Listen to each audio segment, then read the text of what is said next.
umaga.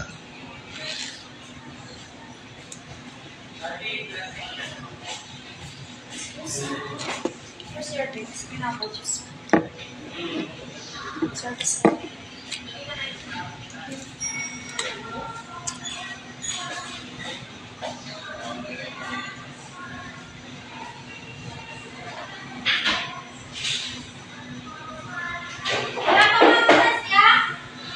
Good morning. Kamusta ang inyong umaga mga kapatid? Kagigising ko lang ngayong umaga. Almost 10 in the morning ako nagising ngayong umaga. Kanina pa ako gising. Nagkataon may ka-meeting lang ako kaninang umaga. Somewhere in Metro Manila lang.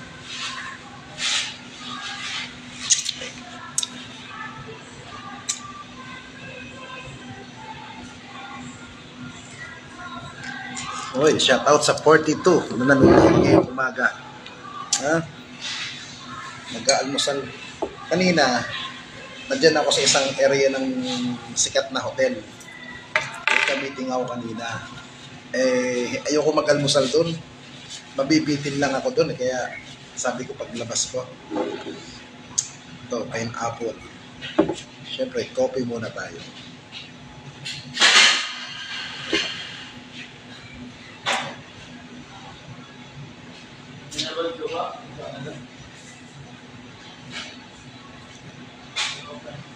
Ang ganda ko pala, hindi ko nalalaman. Pag ano ko pala, pag once na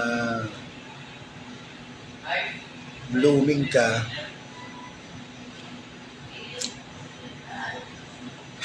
kita mong ganda-ganda ko pala. Ngayon ko lang na-realize na maganda pala ako. Maliban sa maganda, virgin. Di ba?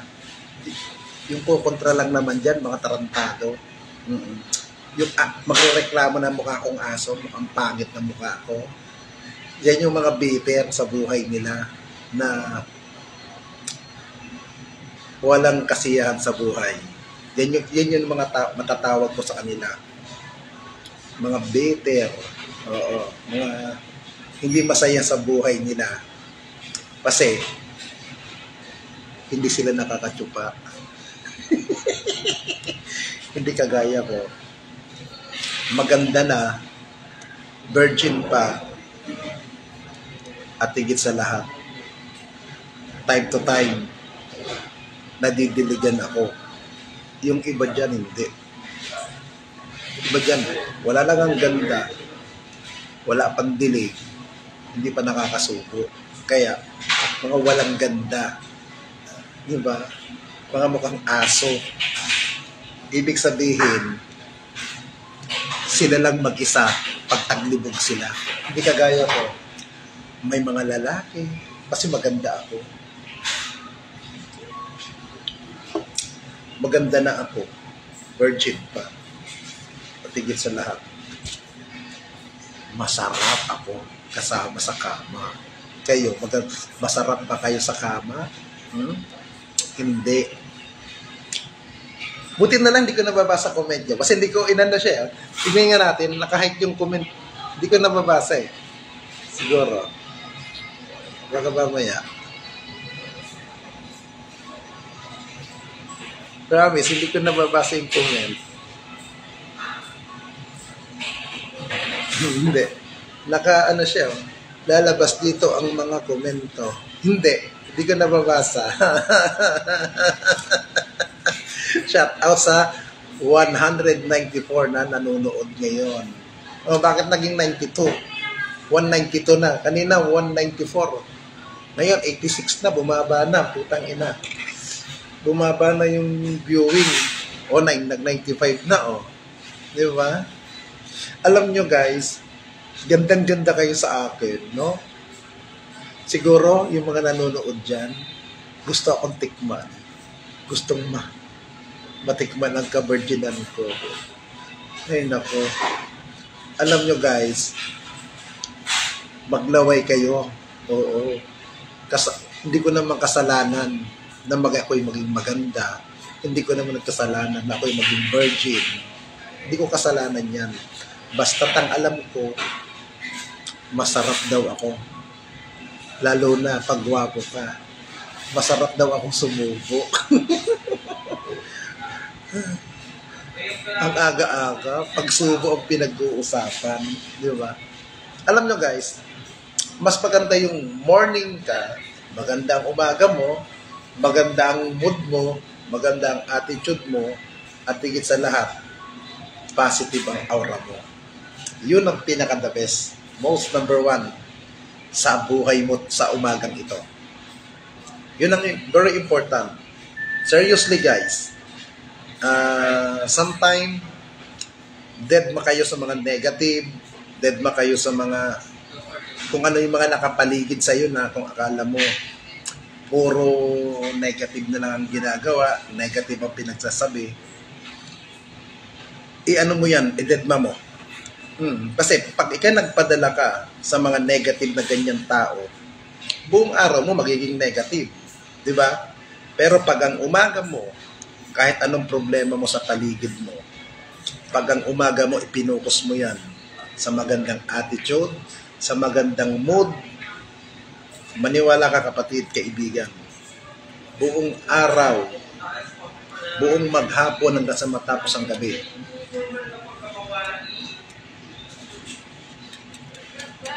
may dumaan lang, magiging positive ang buhay mo. Ganun lang ang gawin nyo. Relax, enjoy your life. Kung ikaw naman, bata ka pa, nag-aaral ka, namumroblema ka sa exam, tiyagain mo yan. Doon sa mga nanonood na kabataan ngayon, may mga thesis kayo, cases, kung ano man yung exam ninyo, tiyagain nyo. Kasi kung may pangarap kayo sa buhay ninyo, na gusto nyong marating, yung pangarap ninyong yan, kayo ang bubuo. Kayo ang bubuo ng magandang kinabukasan nyo.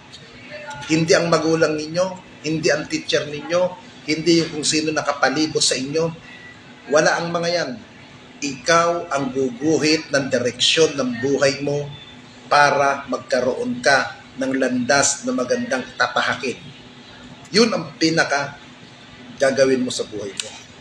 Kaya, kung ikaw may nag-aaral ngayon, namumroblema ka sa pinansyal, deadma mo lang sa ang intindihin mo, pagtsatsaga. Ako nga sinasabi ko sa inyo mga itong mga kaibigan na hindi ako tapos ang pag-aaral. Hindi ako nag-graduate, hindi ako nag-high school, lalong hindi ko natapos.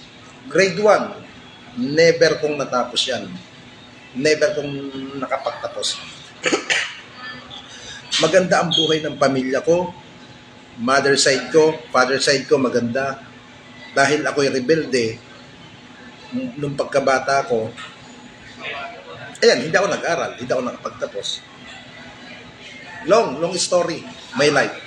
But, hindi ko ini-expect na marami ako magiging kaibigan, marami ako nakakahalubilo, nakakausap, ng mga napapanood lang natin sa TV, ng mga government official. Yan naman kasi, dahil sa diskarte ko, at sa pakikitungo, at sa pakikipagkaibigan. Ganun ako. Now, kung may pangarap ka sa buhay mo, kulang ka sa pinansyal, makikita mo kaibigan mo, kompleto sa buhay, kompleto ang gamit. Pabayaan mo. Huwag, yan ang tanggalin nyo sa sarili ninyo. Yung inggit. Inggit sa kapwa. Yan ang tanggalin ninyo. Kasi, kung hahaluan ninyo ang buhay ninyo guys, ng inggit, selos sa buhay ng ibang kapwa, bakit siya mayroon? Bakit ikaw wala? Wala kang mararating.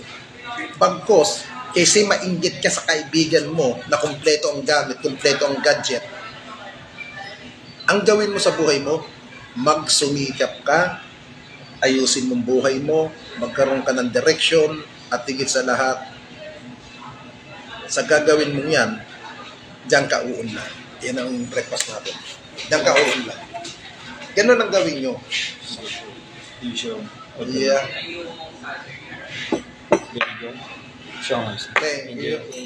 Thank you, boss. Yeah. Okay. Diba? Yun ang gawin nyo. Kasi walang tutulong sa inyo eh. Yung magulang nyo, yung nanay nyo, tatay nyo, temporary lang nandiyan yan. Temporary, pangsamantala lang na nakagabay sila. pangsamantala lang yan na nandiyan. Kasi darating at darating ang panahon na mamamatay sila. Ikaw na ang tatakbo sa sarili mo. Wala nang magulang nyo. At least, bago dumating yung panahon na yan, marunong kayong magsumikap sa buhay. Ako sinasabi ko sa tatlong anak ko, hindi balang araw magkakasama tayo. Sinasabi ko yan. Kailangan matuto kayong tumayo sa sarili nyong paa. Sinasabi ko sa mga anak ko yan. Yung isang bunso ko, hindi ko na napapangalanan, babakla-bakla din yun, nagmamana sa akin yung bunso ko. Hindi ko sinisita. Ang ina-advise ko sa anak kong bunso, huwag ka lang umibig ng todo. Kung makikipagrelasyon ka sa kapwa mo lalaki, iwasan mo lang yung todo-todo ka magmahal. Yun ang sinasabi ko sa anak ko kasi kung magmamahal ka ng karelasyon mo, may karelasyon ka ngayon, tapos magulo ang buhay mo, walang kwentang pagmamahal mo. Ang mahalin mo muna, sarili mo. Yan ang unahin mong mahalin. Sarili mo, kasi pag ang minahal mo, karelasyon mo lang, sarili mo, di mo na minamahal, pinababayaan mo sarili mo, walang silbi ang pagmamahal mo sa karelasyon mo. Nagiging bulaan ka nun. Kasi pag minahal mo muna sarili mo, minahal mo muna buhay mo, alam mo kung paano pahalagahan ang pakikipagrelasyon. Diba? Kasi alam mo ang pakikipagrelasyon eh. Ayaw mong mawasak, ayaw mong masira. Diba? Ikaw babae ka, nanonood ka eh. Ikaw babae ka naman ha. Yun sa mga nanonood na babae dyan, ng mga kabataan. Kayo naman mga kabataan, ang daming maagang nabubuntis. Ang daming kabataan napapariwara dahil sa maagang pakikipagrelasyon. Maagang pakikipag-live-in, mga ganon. Lagi niyong tandaan guys, kung ang karelasyon nyo, mahal kayo, ginagalang kayo ng lalaki na yan, o nung babaeng karelasyon mo, ang unang iisipin niyan, hindi yan makikipag-sex sa inyo. Hindi yan makikipagtalik. Yan ang iisipin ng karelasyon ninyo. Bakit? Kasi, ang pakikipagtalik, pag nagbunga yan, anong ipapakain ng karelasyon mo? Di ba? Wala. Parehas kayong estudyante, parehas kayong palamunin ng magulang nyo, aasa kayo sa magulang nyo. Di ba? Kaya, kung talagang mahal ka ng karelasyon mo, ang isipin niyan, kinabukasan nyo. Para dumating ang panahon na magkaroon kayong anak, alam niya ang magiging isang ina, magiging ama. At ayaw niyang mapahirapan ang kanyang magiging anak. Yan ay kasama sa pagmamahal. Pero kung sinasabi ng karelasyon mo, mahal ka niya, hindi kanya pababayaan, pero gusto kanyang iyutin, gusto magpaiyot sa'yo, ang tawag dyan hindi pagmamahal, kalibugan.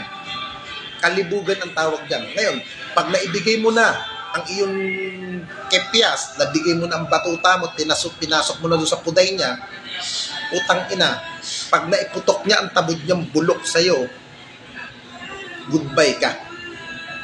Kung hindi ka man iwan, isa kayong palamunin ng pamilya nyo. Masakit sabihin yan. Kung mahal kayo ng karelasyon nyo, hindi kanya iiyutin. Hindi kanya kakantutin. Masakit, masama mas sinasabi kong salita na to ha. Hindi ka kakantutin kasi may pagrespeto sa'yo ang karelasyon mo. Di ba? Kasi kung wala siyang respeto sa'yo at wala siyang pagpapalaga sa'yo, iiyutin ka lang yan. Libog lang yan. At ngayon naman, may karelasyon ka. Mahal mo siya. Magtiwala ka. Diba? Magtiwala ka. At yung pagtitiwalang yun, mahalin mo siya kung anong man ang kanyang pagkatao. Kung ano man ang kanyang kasarian. Ha? Hindi yung mahal mo siya dahil gwapo siya. Hindi yung mahal mo siya dahil meron kang nakikita. No. Hindi relasyon ang tawag doon. Pakikipagrelasyon mo kasi meron kang pakimkim na natatanggap. Ngayon, kung makikipagrelasyon ka tanggapin mo ang kanyang pagkatao. Lahat, lahat. Kasamaan niya, kabutihan niya, tanggapin niya. Kamalian niya, tanggapin mo. At higit sa lahat, gusto niyong magtagal ang relasyon niyo, huwag kang puro selos. Kahit naman jowa mo na, hindi mo pag-aari yan eh. May sariling utak yan. Pabayaan mo siya. Di ba? Yan ang unang sisira, guys, sa relasyon ninyo. Ito, sa umagang ito, karami nanonood sa akin, puro kabataan. Ang sisira sa relasyon ng isang mag-irog, selos. Selos na kabubuhan, katangahan. Yan ang unang sisira sa inyo. Ha? Lalo na kung hindi ka na makagandahan, ha? Hindi ka na makagandahan. Mukha kang kikay, mukha kang gaga. Wala kang karapatan magselos. Hindi ka naman gwapo. Hindi ka naman kamukha ni Alden Richard. Seloso ka pa. Wala ka pang trabaho. Palamunin ka. Wala kang karapatan magselos. Kasi batugan ka. Ha? Lalo na kung di ka naman pilinggero ka lang. Diyos ko, mahiya ka sa buhay nyo. Ha? Sana ngayong umaga na nanonood dyan, na 156 nanonood sa inyo. Sana may matutunan kayo ng sinabi ko ngayon. Huwag niyong damputin yung pagkasalita ko ng putang ina. Huwag niyong damputin yung sinabi kong nakakantutan. Wala yun, salita lang yun. Ang damputin nyo roon, yung may value, yung may kahulugan, at yung may aral ang kunin nyo. Mga putang ina ninyo. Kasi kung bobo talaga kayo, kung kinang ina ninyo, mangmang talaga kayo. Wala akong magagawa. Diba? Kasi ganyan ang utak nyo eh. Ha? Ipakita ninyo na may pagmamahal kayo sa sarili nyo. Ha?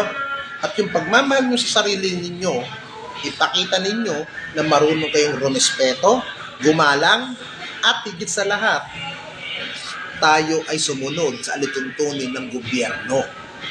Yun ang pinaka-the best. Huwag tayong maging mapanibugso, yung para bang mainitin ng yung bang nakarinig ka lang ng ganito, yung tropa mo, anti-government, sasama ka na. Wala kang mararating dyan, kapatid. Sumuporta tayo sa gobyerno. At yan ang alituntunin ng ating bansa. Bilang mamamayan, maging mabuti tayong ehemplo sa gobyerno ito. Yan ang magagawa natin ng mga Pilipino. Ha? Kaya, laging tandaan. Ha? Mahalin natin ang ating bansa. Mahalin natin ang ating bansa.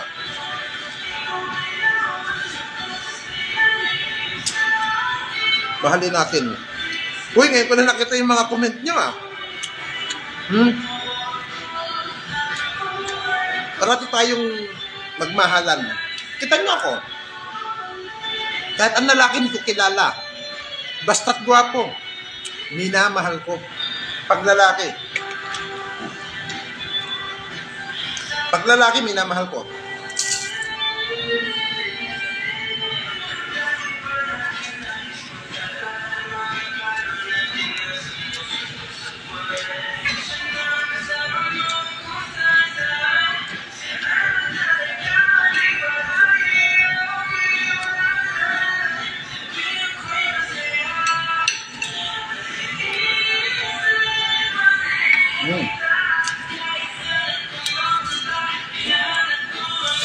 Mahalin natin ang gobyerno.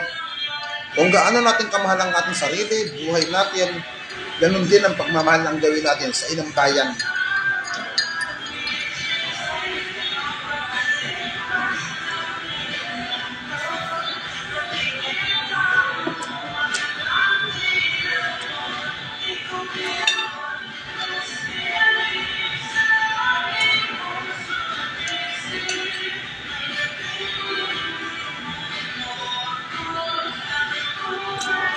Ay, shout out sa'yo, Brian.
Wag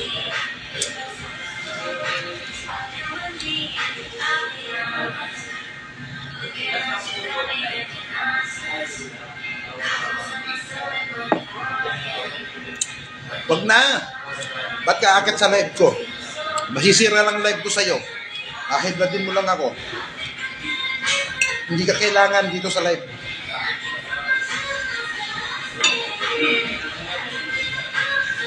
Maganda ang gising ko ngayon. Huwag mo sisirain ha.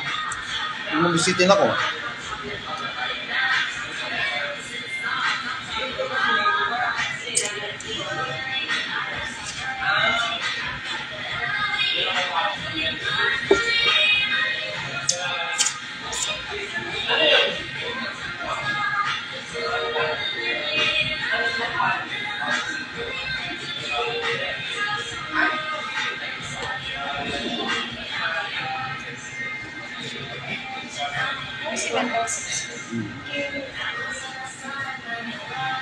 Mga gago. Wala akong pera. Wala akong pera. Putang ina ninyo. Wala akong pera. Ang pera. Ang pera.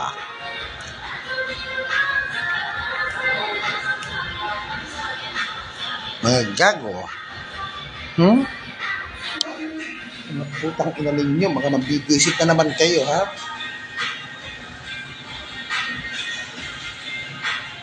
Aga-aga namumurot kayo, ha? Happy birthday, Kap. Paano naging birthday ko? Eh, yung birthday ko, January pa.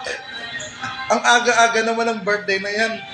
Kapo 45 ko lang. Gusto niyo maging 46 ka agad ako, ha? Gusto niyo maging 46 ka agad ako, ha? Mga tarantadong to. Everyday naman maganda ako. I know. Yeah. I know as I'm a beautiful. Yes.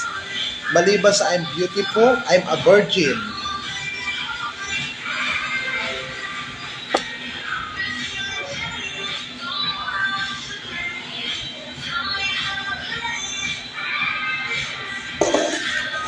Bye na guys. Good morning everyone. Ingat kayo parati. God bless all. Good morning.